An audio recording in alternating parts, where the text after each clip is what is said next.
হরে কৃষ্ণ।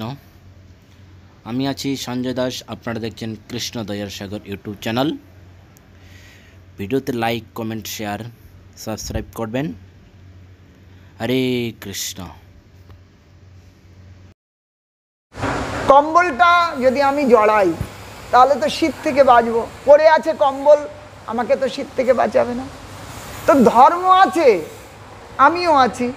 আমি যদি ধর্মকে আশ্রয় না করি তাহলে ধর্ম কেন আমাকে রক্ষা করবে? হ্যাঁ, রাস্তায় কত লোক আছে, সবাইকে কি আমি কথা বলতে যাই?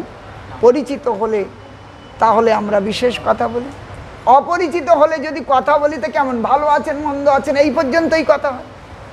কিন্তু অন্তরঙ্গ আদান প্রদান অন্তরঙ্গ ব্যক্তির সাথেই হয়। তেমনি ধর্মকে যদি আমি ধারণ করি, ধর্ম আমাকেও ধারণ করতে রক্ষা করবেনি। ধর্ম রক্ষতি রক্ষক। এই ধর্ম রক্ষার জন্য মানব জীবনে ব্রহ্মচর্য, গৃহস্থ, বানপ্রস্থ এবং সন্ন্যাসে 4টি আশ্রম নির্ণয় হল। ধর্মকে রক্ষার জন্য ভালো করে বুঝতে হবে, ধর্মকে জানবার জন্য, ধর্মের প্রতি আনুগত্যতা স্বীকার করবার জন্য এই আমাদের জগতে ব্রহ্মচারী, গৃহস্থ, বানপ্রস্থ, সন্ন্যাস এই 4টি আশ্রম চতুর্বর্ণম ময়া সৃষ্টম গুণকর্ম বিভাগসম। হে অর্জুন, আমি এই 4টি বর্ণ জগতে নির্ণয় করেছি। এই ভারত ভূমি ত্যাগ করলে অন্য পৃথিবীর কোনো প্রান্তে যে আপনি ব্রাহ্মণ পাবেন না। সেখানে যদি খোঁজেন একজন ব্রাহ্মণ চাই পুজো করব, হ্যাঁ যদি পান তাহলে এই ভারত থেকেই গেছে, তাহলে হবে। লন্ডনে বহু বাংলাদেশের বাঙালি রয়েছেন,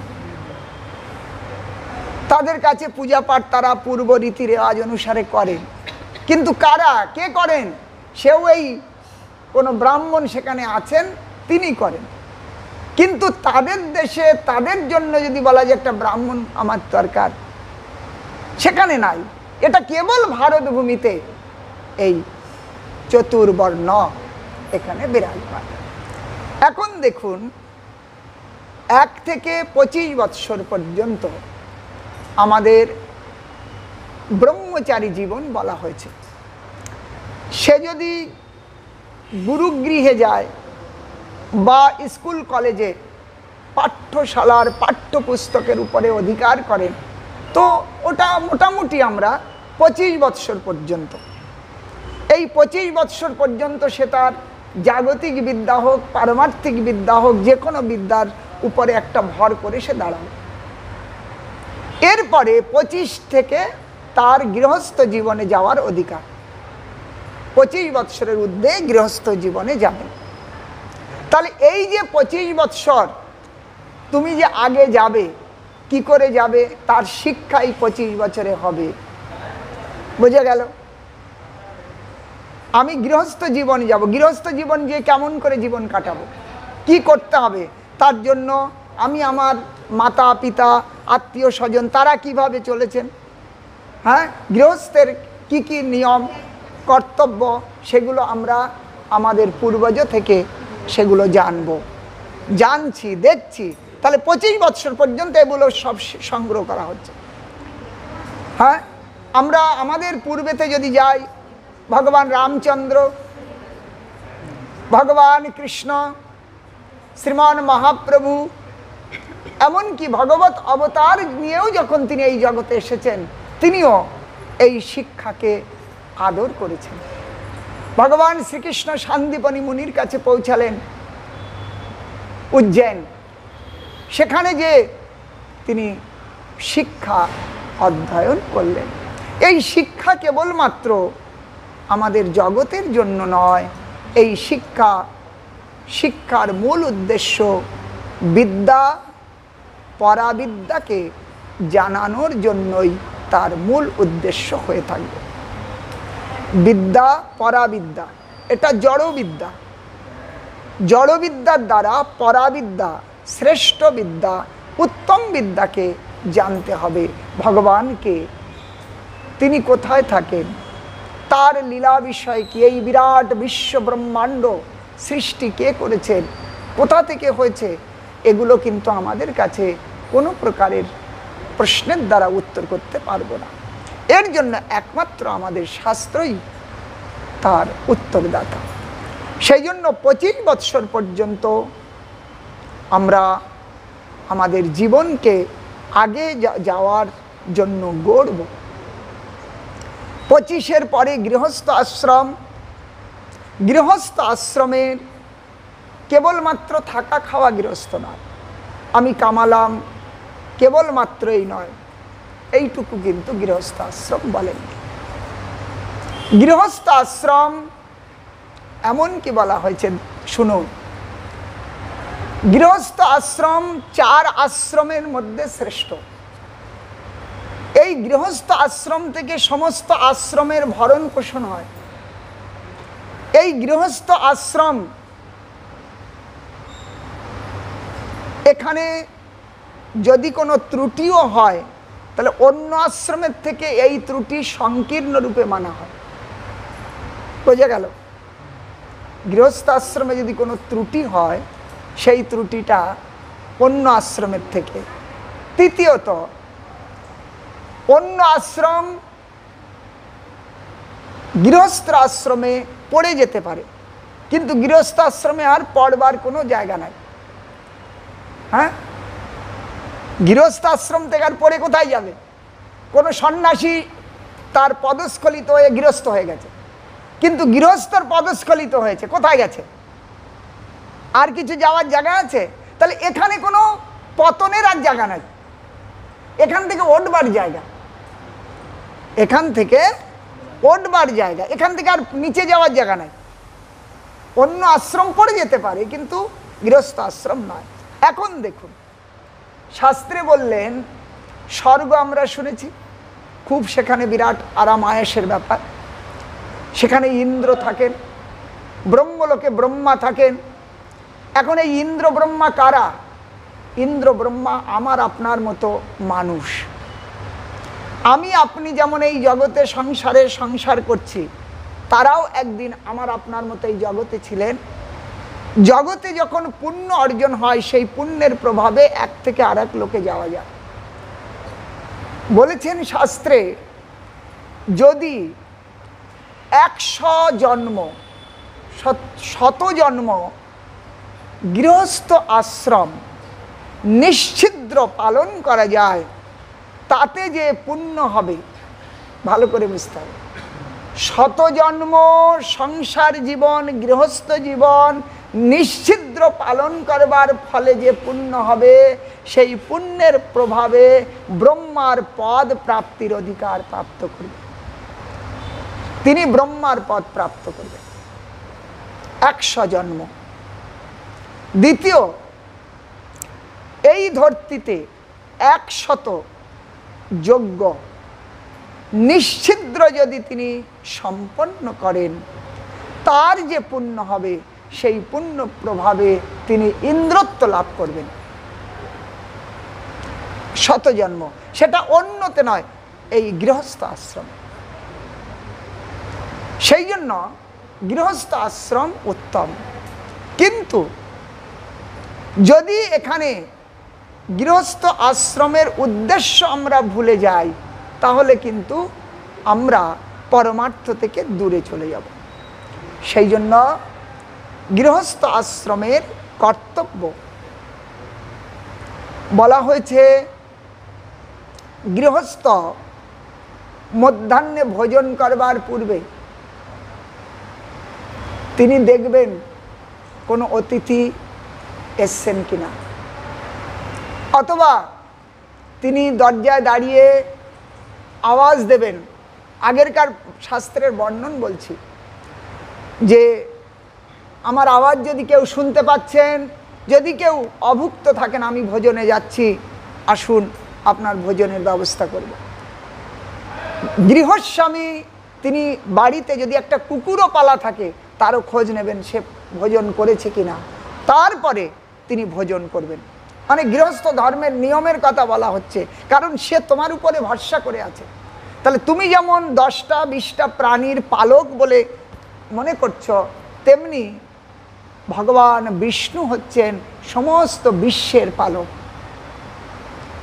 এখানে পোকা মাকড় থেকে শুরু করে, পিপিলিকা থেকে শুরু করে, কোথায় কোন জায়গায় লুকিয়ে আছে প্রাণী, তাদেরও ভোজনের ব্যবস্থা ওই ভগবান বিষ্ণু করছেন।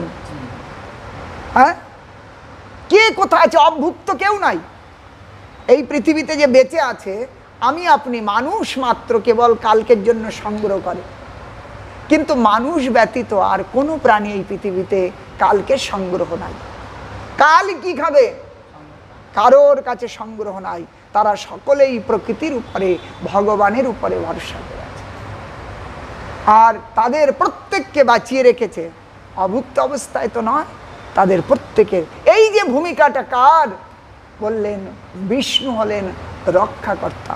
সৃষ্টি ব্রহ্মা করছেন, বিষ্ণু সৃষ্টিকে পালন করছেন, আর প্রয়োজনে শিব সৃষ্টিকে সংহার করেন। ব্রহ্মা বিষ্ণু মহেশ। তাহলে যে গৃহস্থ আশ্রম, তিনি অতিথি সেবা, ব্রাহ্মণ বৈষ্ণব গৃহেতে আসলে তিনি যেন ভগবান এসেছেন এই মনে করেন, যে আমার গৃহেতে অহোভাগ্য। শাস্ত্র এগুলো প্রমাণ দিচ্ছেন। মহারাজ নিমির রাজসভাতে নবযোগেন্দ্র পৌঁছেছেন। নবযোগেন্দ্রকে দেখে মহারাজ নিমি বলছেন, অহোভাগ্যম অহোভাগ্যম বৈকুণ্ঠ প্রিয় দর্শনম দুর্লভ মানুষ দেহ দেহিনাম ক্ষণভঙ্গুরম তত্রাপি দুর্লভম মন্যে বৈকুণ্ঠ প্রিয় দর্শনম। হে মহাত্মান, ভগবানকে আমরা দর্শন করবার অধিকারী নই, হয়তো কখনো হবে না, কিন্তু আপনারা যে এসেছেন, আপনারা সেই বৈকুণ্ঠ জন, সেই হরিপ্রিয় জন। আপনারা কৃপা করে আমার কাছে এসেছেন। আমার কাছে আপনারাই আমার ইষ্ট ভগবান। এটি গৃহস্থের।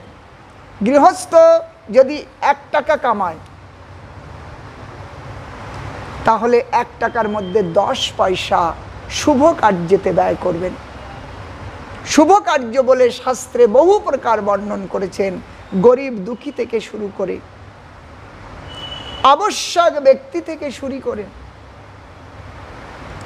জগতে ধার্মিক কার্য থেকে শুরু করে, যার যেটা উত্তম বলে মনে হবে সেই কার্যে 10 পয়সা ব্যয় করবেন। গৃহস্থের ধর্ম। সেই 10 পয়সার থেকে এই যে 90 পয়সা, সেটি একদম শুদ্ধ হলো। ওই 90 পয়সাটা আপনার ফালতু খরচে হবে না, শুদ্ধ পয়সা হলো। যেমন আমরা কালো টাকা বলছি, টাকা তো কালো নয়, কিন্তু সেটা সরকারের চোখের বাইরে, তাই তো কালো বলা হচ্ছে। তেমনি ভগবত জগতেতে আমার কাছে যে টাকা আছে, তার দশমাংশ যদি ভগবত সেবা বা নারায়ণের সেবা, বিবিধ রূপ তার, যদি সেবায় ব্যয় না হয়, তাহলে ওই বাকি পয়সাটা কিন্তু অশুদ্ধ হয়ে রইল, সে ফালতু চলে যাবে। কি করে চলে গেল দেখতে পেলেন না, কোথা দিয়ে চলে গেল, হঠাৎ কিছু নয়, এমন কিছু হলো 10-20 লাখ টাকা বেরিয়ে চলে। সেই জন্য এগুলো আমাদের শিক্ষণীয় বিষয়। তাহলে এগুলো হচ্ছে গৃহস্থের কর্তব্য। গৃহস্থ তো অর্থ সংগ্রহ করছেন। আরেকটি কথা সাথে সাথে বলবো, যে অর্থ কামানো কঠিন, সহজ তো নয়। তাহলে অর্থ কামানো কঠিন, তার থেকে কঠিন হলো সেই অর্থকে সঠিকভাবে ব্যয় করা। যদি অর্থের দ্বারা ব্যবহার ঠিক না হয়, তাহলে অনর্থ হয়ে গেল। আপনার কাছে চাকু আছে, চাকু দিয়ে বহু কাজ করছেন, অনর্থও তো হতে পারে, কারোর গলা কেটে দিলেন। তাহলে চাকুর কিন্তু দোষ হলো না, দোষ ব্যবহারে, তাই তো? তেমনি অর্থ আপনার কাছে আছে, আপনি তার মালিক, যথেচ্ছ তাকে ব্যবহার করতে পারেন, কেউ বাধা দেবে না। আমার অর্থ, আমি যা খুশি করতে পারি, কিন্তু ওই আপনার ইচ্ছাতে ফল কিন্তু পাবেন না, ফল কিন্তু অন্য কেউ দেবে। আপনি যা খুশি করলেন, কিন্তু তার যে ফল হবে, কর্মণ্যবাধিকারস্তে মা ফলেষু কদাচন, তুমি ফলের মালিক নও, ফল আমি তোমাকে দেব। বৃক্ষটা তুমি রোপণ করতে পারো, কিন্তু ফল তুমি প্রাপ্ত করতে পারো না। কতটা ফল হবে, কেমন ফল হবে, কবে ফল হবে, সেটা কিন্তু আমি নির্ণয় করব, সেটা তোমার নির্ণয় নয়।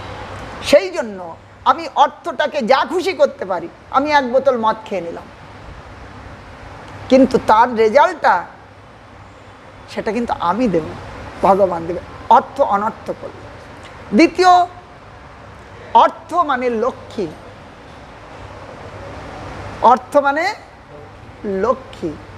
তাহলে লক্ষ্মী যদি অপব্যবহার হয়, লক্ষ্মী যদি অনাদর, এটা হচ্ছে অর্থের অনাদর হচ্ছে, বোঝা গেল?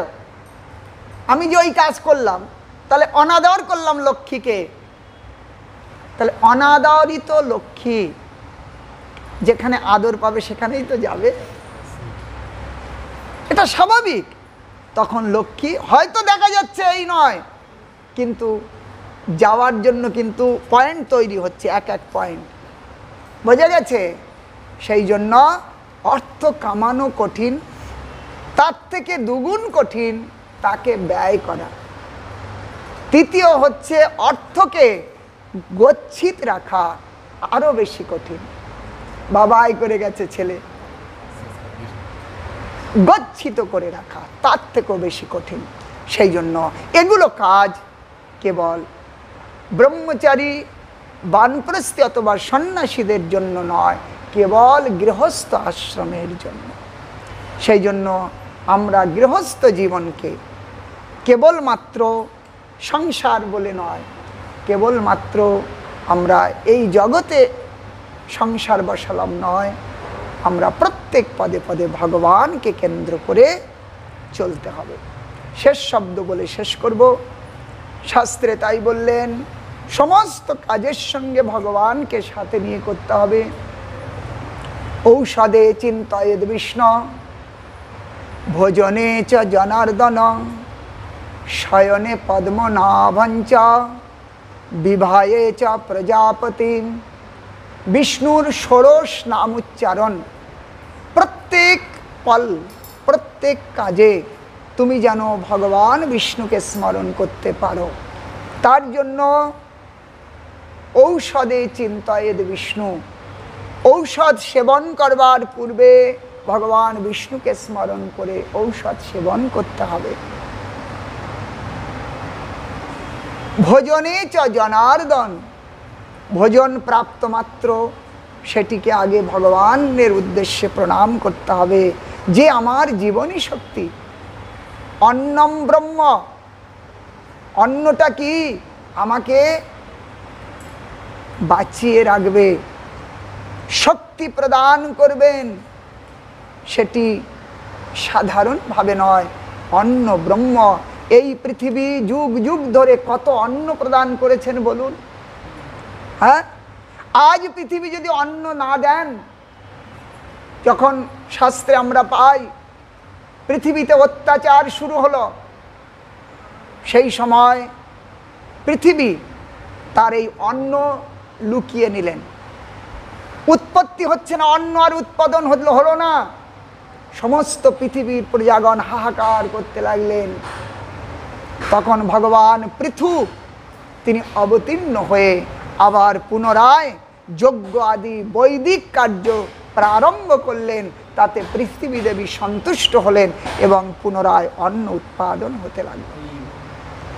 তো সেই জন্য আমরা এগুলো যদি না শুনি, না জানি, তার সান্নিধ্যে যদি, ওই বললাম প্রথমেই না, ধর্ম রক্ষতি রক্ষক, আমি যদি ধর্মের জন্য একটু এগিয়ে যাই, ধর্ম আমার মধ্যে সেই জ্ঞান প্রদান করবে।